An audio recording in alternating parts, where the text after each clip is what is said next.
I wanted to do a part two of non-physical reality, but just to give a little review, we live in a world where our thoughts and our ideas and the way we perceive people around us as well as ourselves is really the reality that we live in. People really feel they're doing a lot of physical things, but the world of mentality is really what controls the world that we live in.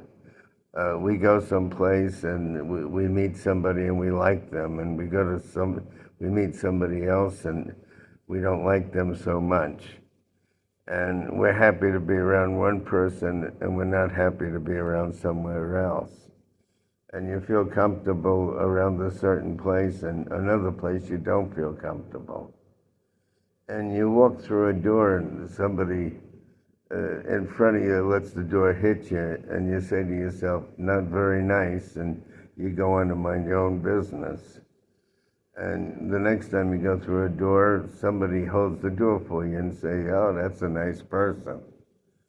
And we have all these thoughts and ideas and perceptions in life. And as I said on my other video, you go to a diner and they want you to sit here, and you don't feel right sitting here, you want to sit somewhere else. And you're at a diner and somebody's making noise and you say to yourself, how rude. And there's more happening mentally than physically in life. And when somebody feels tired, it's usually because they're troubled, they're worried, and they have a lot on their mind. They have undone projects or projects at hand. They have things that they can't control. Somebody's not feeling well, or the car has to be fixed, or there's a bill that is unpaid and it has to be paid, and there are obligations and responsibilities. And these are all physical things. Fatigue is really a mental condition and not a physical condition.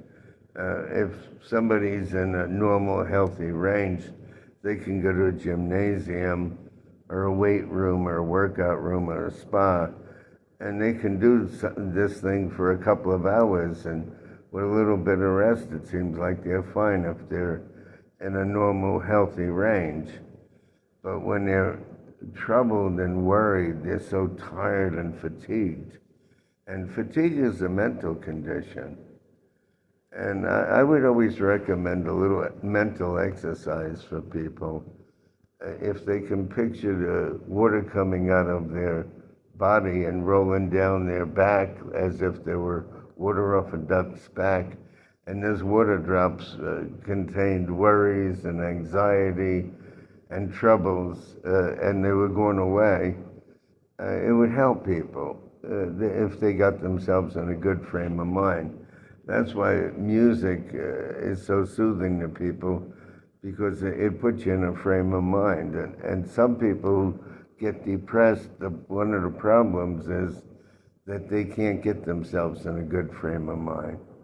They can't break out of what I call a funk. A worried, a troubled mind is a fatigued mind. And it's interesting that when somebody resolves a big worry or problem, how all of a sudden they feel so good. See, it's the mental part of life that makes you feel good or bad. It's the way you perceive life. When people are looking forward to a vacation, they're happy. And a lot of times a vacation is actually anticlimactic.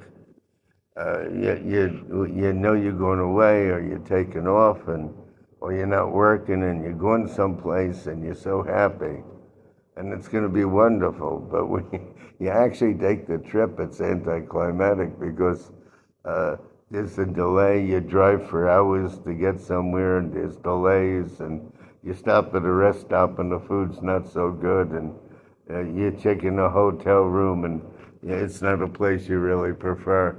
And it's all these normal glitches of life that come up, but in your mind, this was utopia. This was going to be the best vacation in the world.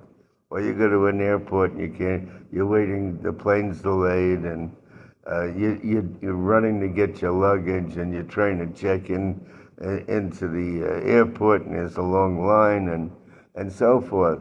And these are the normalities of life.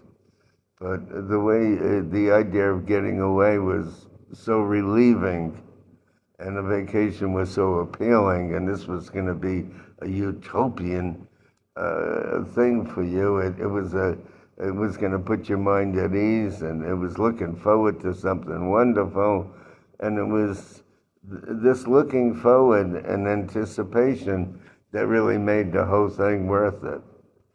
So a frame of mind that is relaxed and calm and can get itself in a good way is the best form of medicine in the world. And people who can't break out of a funk, a problem, they become depressed, and then the fatigue. And I say fatigue is a mental condition, it's not a physical condition.